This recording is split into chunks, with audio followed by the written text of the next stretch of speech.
Hi guys, sa video na to mag-unbox po tayo ng Twitter Leopard 29ER 2x12 speed. Ito po ay carbon. Alright, simulan na po natin. Ito na po. So ito na po guys, bubuhin lang po namin yung carbon unit natin for today.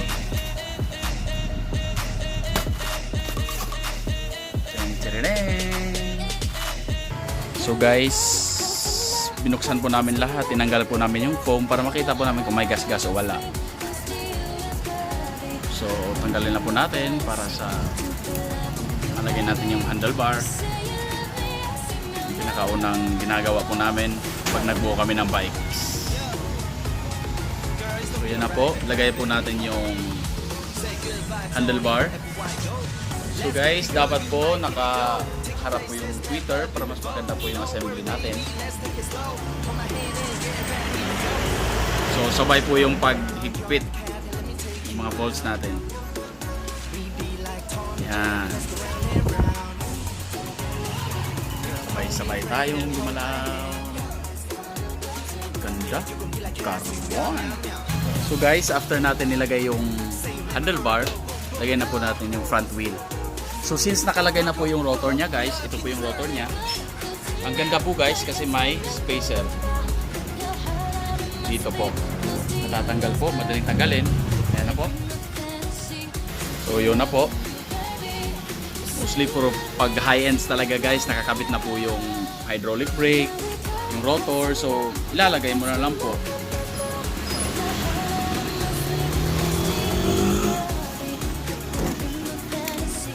So ang laman po ng ating tweeter, mahiwagang box, is meron siyang hand seat post, tweeter seat post. Wow, ganda. Ayun. May saddle siya. Tapos may battle cage. Oh, ayos ah. Ito talaga pag high end. So may manual po tayo. So yun, reflector, front and rear. Uy, may tools, bagong tools. Hindi mo na kailangan. Additional tools lang naman po. Tapos may skewer. Skewer po, ito po. Grado, alloy na po yan. Tapos yung, of course, yung left and right pedals natin.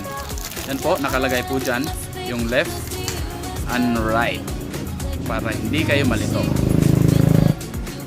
Na po, ilalagay lang po natin yung quick release skewer sa ating front hubs.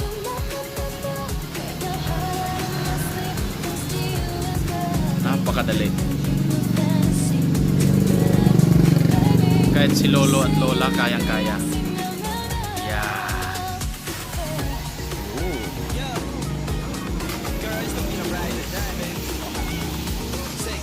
Guys, after po, buuhin lang po natin yung seat post. Connect lang po natin sa saddle. So, kailangan natin ng Allen wrench dito. Alright. So, ayan po. Nalagay na po natin yung kuha natin. Quick release natin siya. Of course. Yung paglagay po nito guys, medyo mahirap. Pero kayang-kaya nyo po. Focus lang talaga.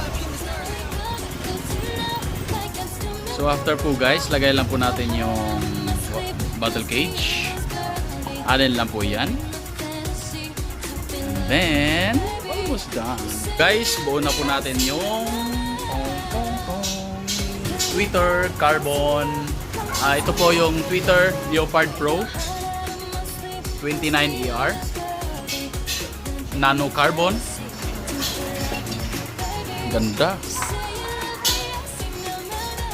Tapos quick specs, we have a Zoom hydraulic brake. So handlebar is alloy. So everything is alloy guys. Except the frame is carbon. It's a Twitter alloy. So we have yung fork niya is air remote. remote control. Ito po yun.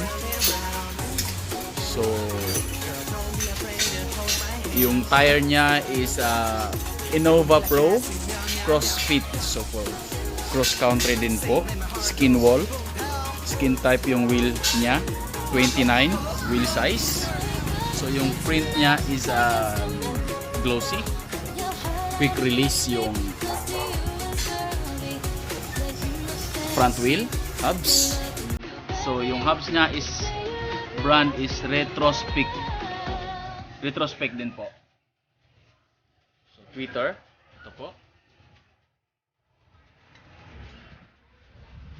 Yung seat post po niya ay sa Twitter very light alloy. Quick release dito. Wow. Twitter is saddle is Twitter. So dito po tayo sa RD. RD po is Retrospec po. Retrospec yung brand. So yung speed niya sa likod ay 12 speed. Wow, ang ganda tingnan guys. Siguradong tunog mayaman yan. So front is 2. So it's gonna be 2 by 12 speed. Ang Twitter Leopard Pro. Yung crank is a Claw brand. Retrospec din po yung FD niya. So lastly, we have internal cabling din po. Ang internal niya ay nasa pinakaharap po. Mostly po nasa body frame. Pero for this unit, model, Twitter Leopard Pro, dito po yung internal cabling niya. So, done na po. Maraming salamat. PM or chat lang po kayo sa Anchor Bike Shop if you want to avail. Salamat po, guys. So, pakinggan natin yung tunog, guys. Sample. Ayan po. Tunog mayaman na siya, guys. Of course, Retrospec po yung hubs na gamit. 2x12 speed. Twitter Leopard Pro 2x12 speed.